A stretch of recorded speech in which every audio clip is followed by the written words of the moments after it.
Hello everyone, welcome back to the lecture series of organizational behavior. In previous lectures, we were talking about challenges and opportunities for organizational behavior, in which among 7 challenges and opportunities, we have briefly talked about cross-cultural diversity, mergers and acquisitions, and changing workforce profile. And in today's lecture, we are going to briefly understand workforce diversity and newer organizational design. Let us start with workforce diversity.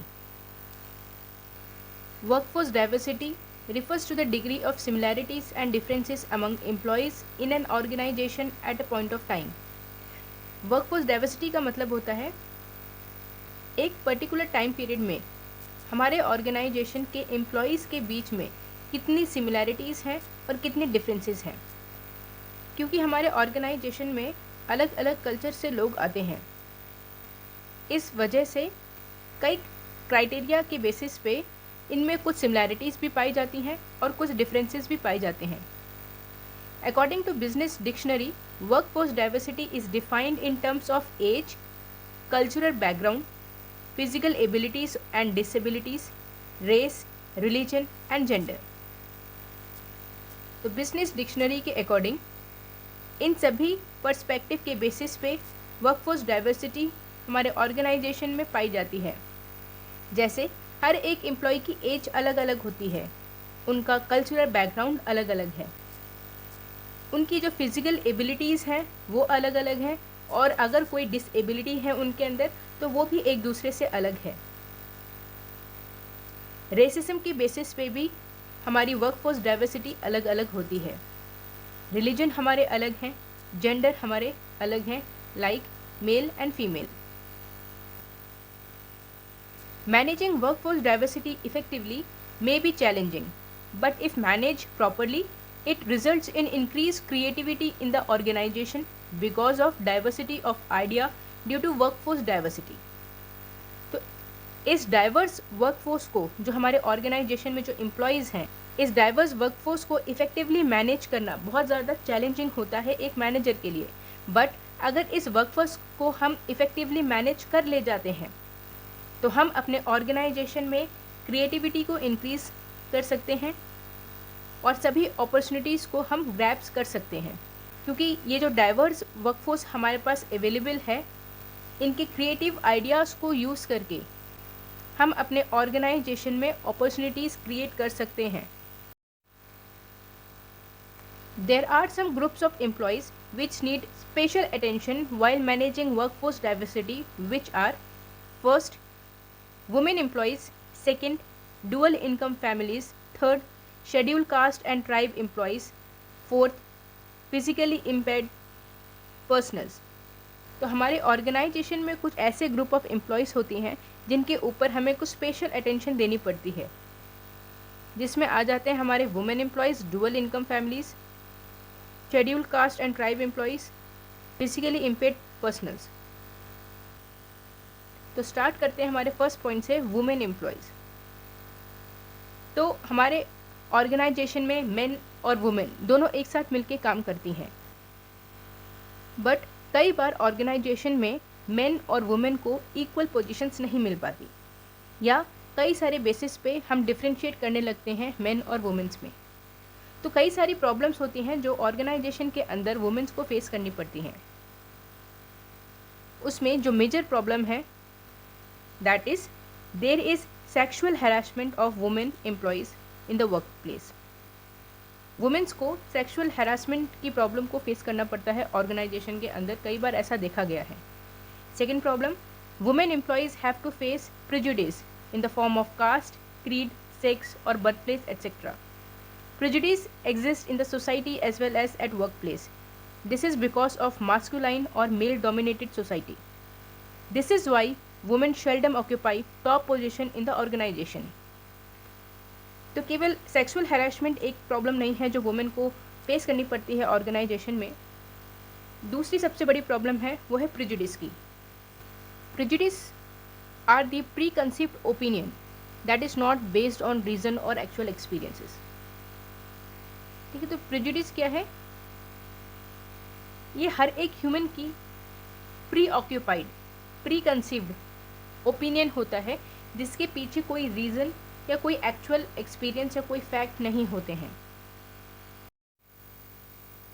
For example, womens weight lifting नहीं कर सकती, women's mechanical engineering नहीं कर सकती, women बस, train या aeroplane नहीं चला सकती, वुमेन्स डिफेंस में नहीं जा सकती, या वुमेन्स के लिए केवल टीचिंग जॉब्स होती हैं।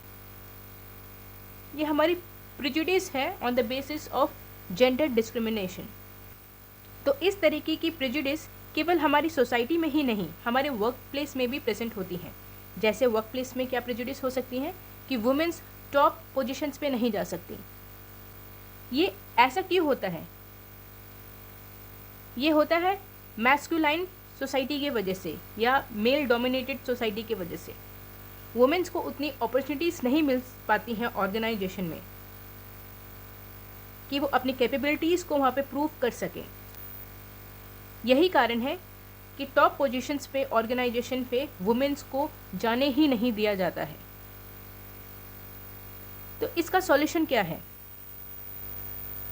First, women employees should be educated to fight against sexual harassment and male prejudice.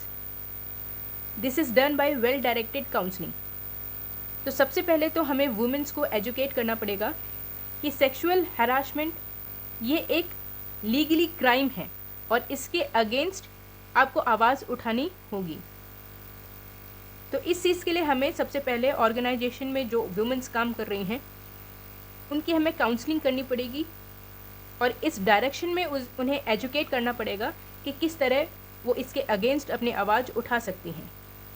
Second, women employees should be given career path that do not require high degree of travelling and working late night. ऐसा इसलिए क्योंकि हमारे समाज को हम तुरंत नहीं बदल सकते, इसीलिए शुरुआती टाइम पे हम वुमेन्स को ऐसा कोई काम ना दें जिसमें उन्हें लॉन्ग डिस्टेंस ट्रेवल करना पड़े और लेट नाइट उनको काम करना पड़े। Next, they should B engaged in those career which involve high physical risk like fire fighting, hazardous machinery. जैसे कि कहा गया है कि वुमेन्स मैकेनिकल इंजीनियर्स नहीं बन सकती, तो इस प्रेजुडिस को ख़त्म करने के लिए अगर हमारे ऑर्गेनाइजेशन में कोई ऐसा काम है which is related to fire fighting या हैजार्डियस मशीन्स पे काम करना, तो ऐसे काम पे डे टाइम पे हमें वुमेन्स को भी रखना चाहिए। Fourth point, the organization should develop a culture that provides equal status to women and men based on their performance. तो ऑर्गेनाइजेशन में हमें एक ऐसे कल्चर को डेवलप करना पड़ेगा जहाँ पे प्रेजुडिस के बेसिस पे नहीं, हर एक इंडिविजुअल के परफॉर्मेंस के बेसिस पे मेन और वुमेन को स्टेटस मिले, या हम कह सकते हैं इक्वल स्टेटस मिले। नेक्स्ट ग्रुप ऑफ एम्प्लॉय है dual income families. Dual income families मतलब ऐसी फैमिलीज जहाँ पे हस्बैंड एंड वाइफ दोनों ही काम करते हैं। Dual income families is one in which both husband and wife are working either in same और डिफरेंट ऑर्गेनाइजेशन। ठीक है, तो जहाँ पे मेल और फीमेल, हस्बैंड एंड वाइफ दोनों ही काम करते हैं या तो सेम ऑर्गेनाइजेशन में या फिर अलग अलग ऑर्गेनाइजेशन में। तो इस सिचुएशन में प्रॉब्लम क्या अराइज होती हैं? First, making adjustment in personal life and work life like house hold activities, taking care of children, because traditionally these are the responsibilities of women more than counterpart. It may result in conflict between personal life and work life. तो सबसे बड़ा होता है adjustment करना personal life में और work life में। जैसे कि जितनी भी हाउस होल्ड एक्टिविटीज़ हैं या बच्चों का केयर टेक करना, ये ट्रेडिशनली वुमेन करती आई हैं और इनकी कुछ भी रिस्पॉन्सिबिलिटी नहीं होती है हस्बैंड्स के ऊपर। तो इस वजह से क्योंकि मेन और वुमेन दोनों ही काम करते हैं, तो कपल्स के बीच में कॉन्फ्लिक्ट क्रिएट हो सकते हैं उनकी पर्सनल लाइफ में भी as well as work life में भी, क्योंकि पर्सनल लाइफ अगर डिस्टर्ब है तो कहीं ना कहीं वर्क लाइफ भी डिस्टर्ब हो जाती है। Second problem, since both are careerist, each of them over emphasise his or her career, with the result there is a possibility of ego clash between them. ठीक है, तो मेल और female या husband and wife दोनों ही अपने अपने career को over emphasise करते हैं कि मेरा करियर ज़्यादा टफ है या मेरा करियर में रहना बहुत ज़्यादा इम्पॉर्टेंट है। तो इस वजह से दोनों की ईगोज क्लैश हो जाते हैं और कॉन्फ्लिक्ट अराइज हो जाते हैं। अब इनका सॉल्यूशन क्या है? First, if spouse is working in same organization, attempt can be made to engage them in compatible career path. If both are working in different organization, they may be counseled to choose compatible career path. तो अगर husband and wife दोनों ही एक ही organisation या same organisation में काम करते हैं, तो एक मैनेजर उनको कंपेटेबल करियर पाथ में रख सकता है। जैसे दोनों को सिमिलर काइंड ऑफ रिस्पॉन्सिबिलिटीज़ हमने दे दी, जिसमें दोनों एक ही प्रोजेक्ट में एक साथ मिलकर काम कर रहे हों। और अगर हस्बैंड वाइफ अलग अलग ऑर्गेनाइजेशन में काम कर रहे हैं, तो हम उनकी काउंसिल कर सकते हैं या मैनेजर उनकी काउंसिल कर सकता है कि वो ऐसे करियर पाथ को चूज़ करें जो उनके लिए कंपेटेबल है।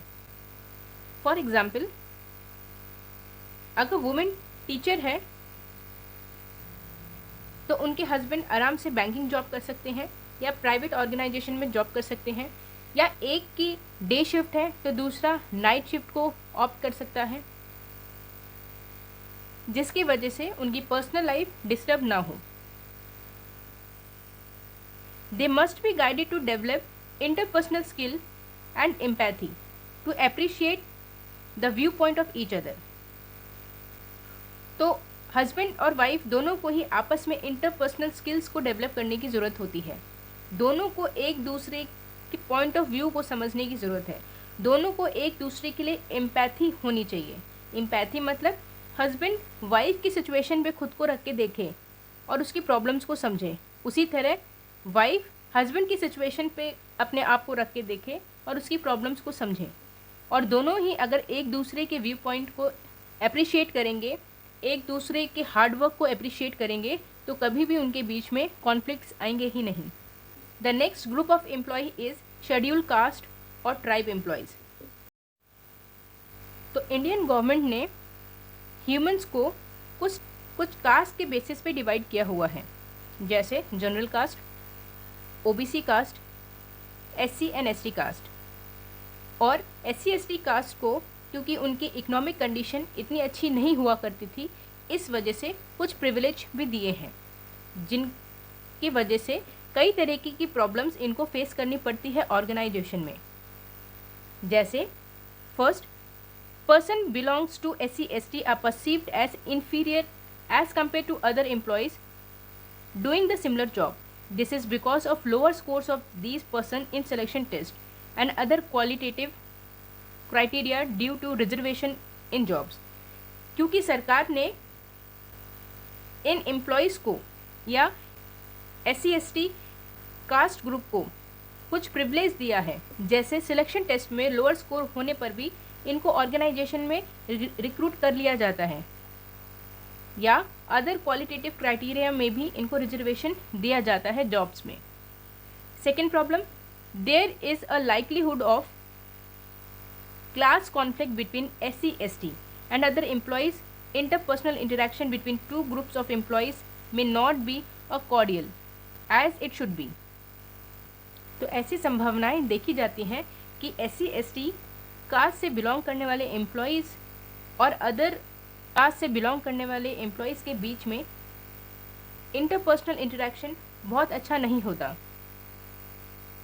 और इनके बीच में एक कोर्डियल रिलेशनशिप नहीं बन पाता। उसका सबसे बड़ा रीज़न होता है रिजर्वेशन। तो इन दो प्रॉब्लम्स का सॉल्यूशन क्या हो सकता है?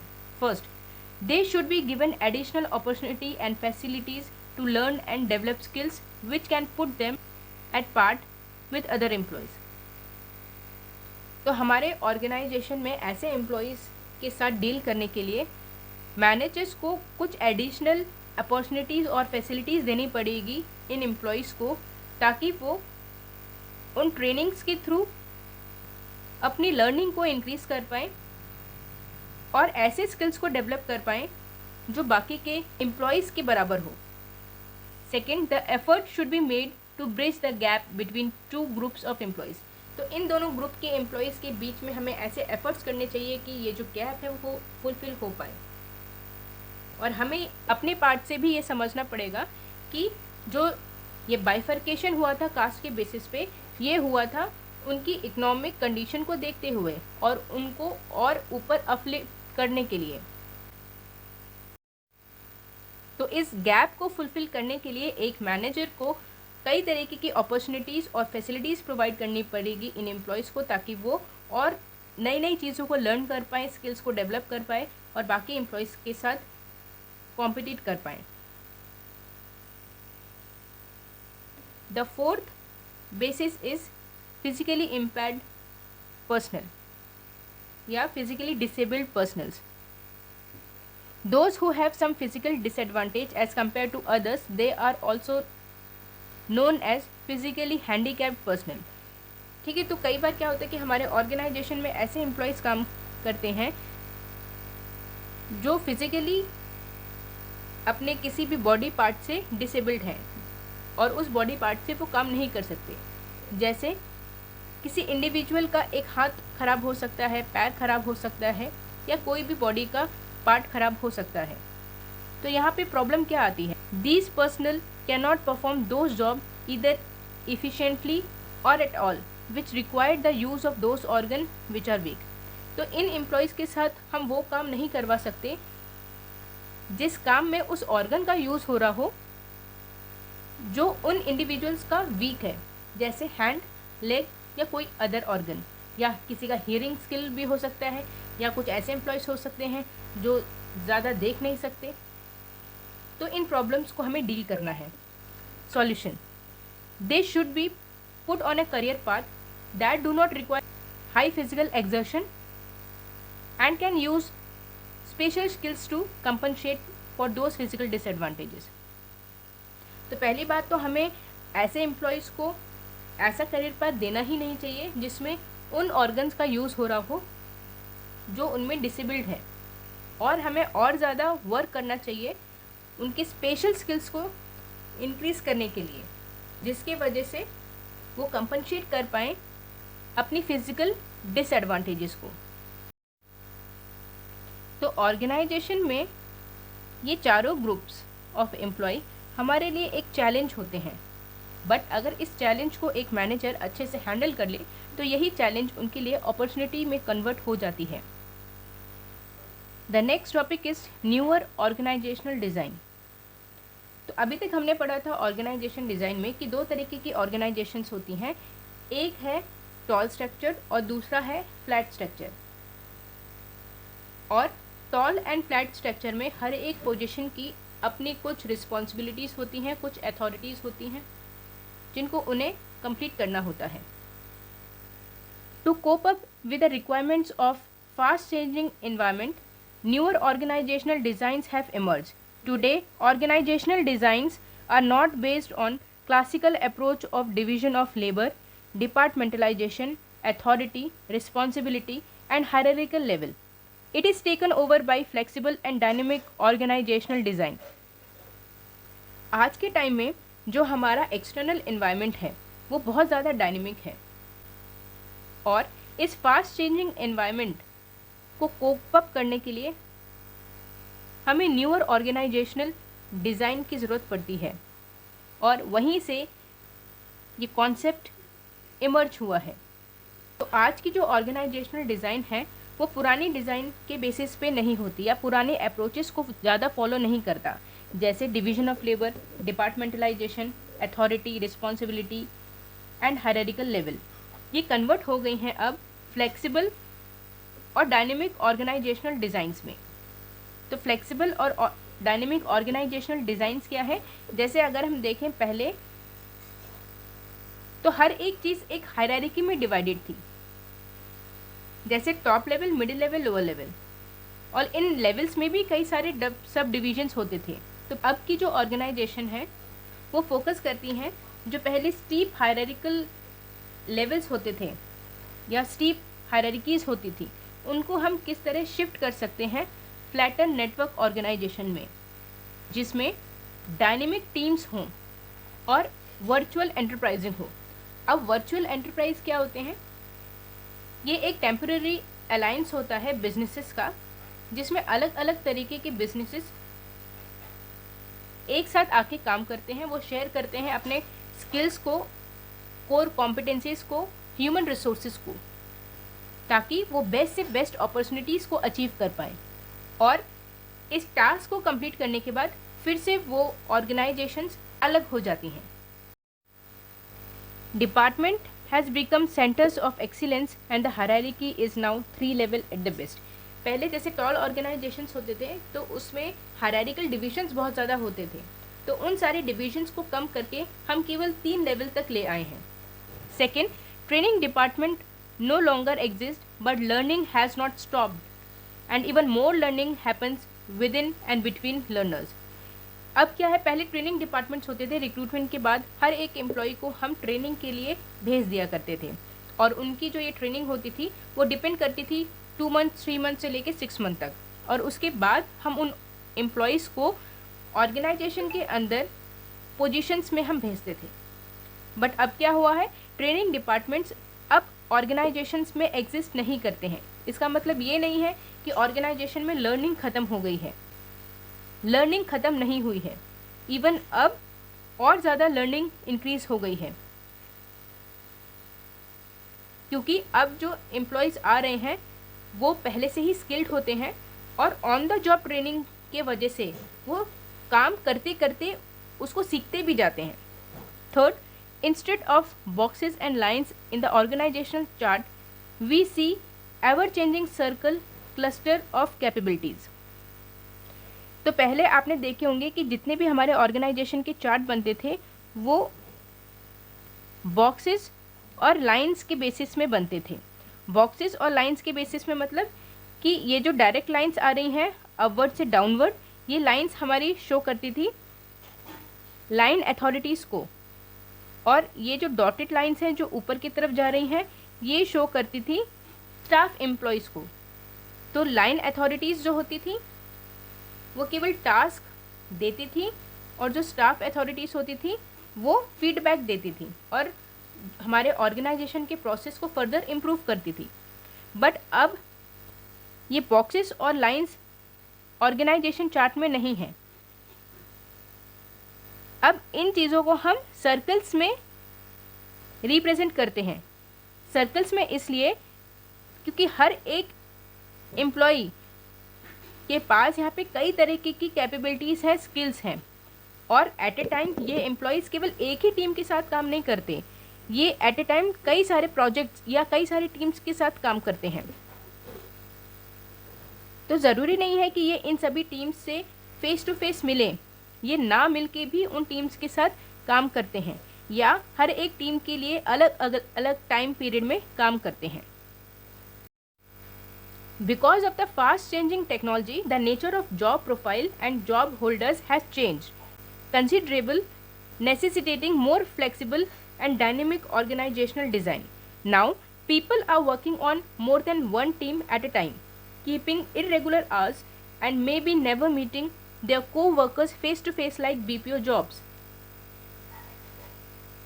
Their changes have created a lot of challenges for managers.